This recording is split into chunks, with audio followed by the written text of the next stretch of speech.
নমস্কার বন্ধুরা, আমি মালতী নন্দিস কিচেনে আপনাদের স্বাগত। আজকে নিয়ে চলে এসেছি খারকোল বাটা, অনেকে এটাকে ঘ্যাটকোলও বলে থাকে। কে কে এই পাতা বাটা খান আমাকে অবশ্যই জানাবেন। অনেকে এই পাতা কাটার ভয়ে খেতে চায় না, তাই আমি এই পাতা কাটার সহজ পদ্ধতি আপনাদের দেখিয়ে দিলাম। প্রথমে ডাঁটার থেকে পাতাগুলিকে আলাদা করে মোটামুটি একটু কুচিয়ে নিলেই হবে, খুব বেশি মিহি করে কোচানোর প্রয়োজন নেই। এবার ডাঁটাগুলো আস্তে। একটুখানি চিড়ে হালকা তো করে আঁশটা দেখাচ্ছে যে ছাড়িয়ে এটা নিলেই হবে, তাড়াতাড়ি খুব কাটা যায় বেশি কতটা। আঁশ ছাড়ানোর প্রয়োজন নেই। অনেকেই একটু কাটার আঁশটা ভয়ে ওটা ছাড়িয়ে খায় নিলে না। বাটার সময় আচ্ছা বাটাটা খুব বেশি ভালো হবে না, এতে করে খেতেও খুব একটা ভালো লাগবে না। এবারে গ্যাসে জল বসিয়ে জলটা বেশ গরম হয়ে গেলে আমি পাতাগুলোকে ধুয়ে নিয়েছি, আগের থেকেই ডাঁটাগুলোকেও ধুয়ে নিয়েছি। পাতাগুলোকে আগে জলের মধ্যে দিয়ে বেশ ভালো করে সেদ্ধ করে নেব। এবারে পাতাগুলো সেদ্ধ হয়ে গেলে তারপর পাতাগুলো জলের থেকে ছেঁকে তুলে নেব। আপনারা দেখতে পাচ্ছেন আমি পাতাগুলোকে বেশ ভালো করে সেদ্ধ করে নিয়েছি।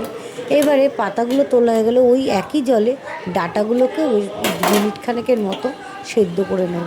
মনে রাখবেন পাতা আর ডাঁটা কিন্তু কখনোই একসাথে করবেন না, দুটো একসাথে করলে বাটতেও সমস্যা হবে, ধুতেও সমস্যা হবে। এবারে এগুলো সেদ্ধ করা হয়ে গেলে কিছুক্ষণের জন্য ছেড়ে দেবো ঠান্ডা হওয়ার জন্য। তারপর একটা গ্রাইন্ডার বাটিতে 10-12 কোয়া মতন রসুন, কাঁচা লঙ্কা স্বাদ মতো, আমার 10-12টা কাঁচা লঙ্কা লাগবে তাই আমি 10-12টা কাঁচা লঙ্কা দিয়েছি। আপনারা যে যতটা ঝাল খাবেন সেই হিসেবেই কাঁচা লঙ্কা দেবেন। ঠান্ডা করতে দিয়েছিলাম ভাপানো ডাঁটাগুলো গ্রাইন্ডার বাটিতে একসাথেই দিয়ে দেবো। ডাঁটা বাটার সময় সামান্য জল ব্যবহার করব, কিন্তু পাতা বাটার সময় আর জল ব্যবহার করব না, কারণ পাতাটা যখন ঠান্ডা করছি তার মধ্যে এমনিই জল রয়েছে, আর আলাদা করে জল দেওয়ার প্রয়োজন নেই। রোদ আর এই ফ্লাশে ডাঁটাটা বাটা হয়ে গেলে মানুষ।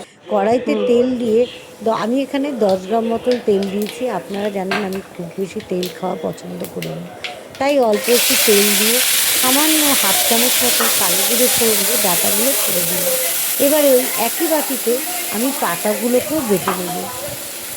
ডাঁটাগুলো কড়াইতে ছেড়ে দেওয়ার পরে এ বেশ সামান্য স্বাদ মতো লবণ ও হলুদ দিয়ে খুন্তি দিয়ে ভালো করে নাড়বো, অবশ্যই গ্যাসের ফ্লেমটা লো করে দেবো। এবারে পাতাগুলোকেও বেটে নেব এবং ওই ডাঁটা বাটার মধ্যে পাতাগুলোও ছেড়ে দেবো। এবারে মিনিট 15 মতন গ্যাসের ফ্লেমটা লো আমি বললাম রেখে তো তুমি আবার ঘেটে ঘন্ট এটাকে রান্না করো। ভালো করে নাড়িয়ে চাড়িয়ে ঢাকাও। একটু শোকাতে হবে, কারণ কচুর মধ্যে একটু আলাদা একটা জল থাকেই। তারপরে যেহেতু এটা আমরা জলে সেদ্ধ করে নিয়েছি, আবার একটু জল দিয়ে বেটেছি, তাই এর মধ্যে অনেকটাই জল আছে। তাই মিনিট 15 মতন এটাকে বেশ বাবা, ভালো করে নেড়ে চেড়ে তৃণমূলের শুকিয়ে ডিশ নিতে রান্না হবে। করছো। এরকম করে নাড়তে চাড়তে গ্যাসের খুব বেশি নাড়ার দরকার নেই, গ্যাসের ফ্লেমটা লো রেখে মাঝে মাঝে মিনিট খানেক পর পর নাড়লেই হবে। যখন দেখবেন পাতাটা এরকম কড়াই থেকে উঠে আসছে ওরকম না, খুন্তির এখন না মধ্যে, এরকম করে করে তখনই ফেলছি। এখন বুঝবেন এরকম পাতা বাটা চিকেনটা এখন হয়ে করে গেছে তখন মনে হয়। এবং এটা বেশ সেদ্ধ হয়ে তৈরিও হয়ে গেছে।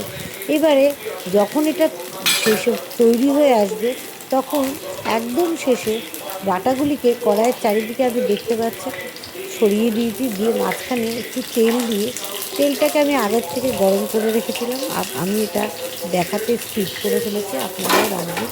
দুটো শুকনো লঙ্কা তেলের মধ্যে ছেড়ে দিল, এতে করে বাটার ফ্লেভারটা আরও সুন্দর আসবে। আমি কিছুক্ষণের জন্য নেড়ে চেড়ে লঙ্কাটাকে বেশ ভেজে নেব, যাতে শুকনো লঙ্কার গন্ধটা বাটার মধ্যে বসে যায়। এতে আপনার কোনো সমস্যা নেই, বাটাগুলো একদমই লাগবে না কড়াইয়ের মধ্যে। এভাবেই করে দেখবেন ভিডিওতে দেখানো পদ্ধতিতে, খুব ভালো লাগবে, খেতেও ভালো লাগবে এবং দেখতেও ভালো লাগবে।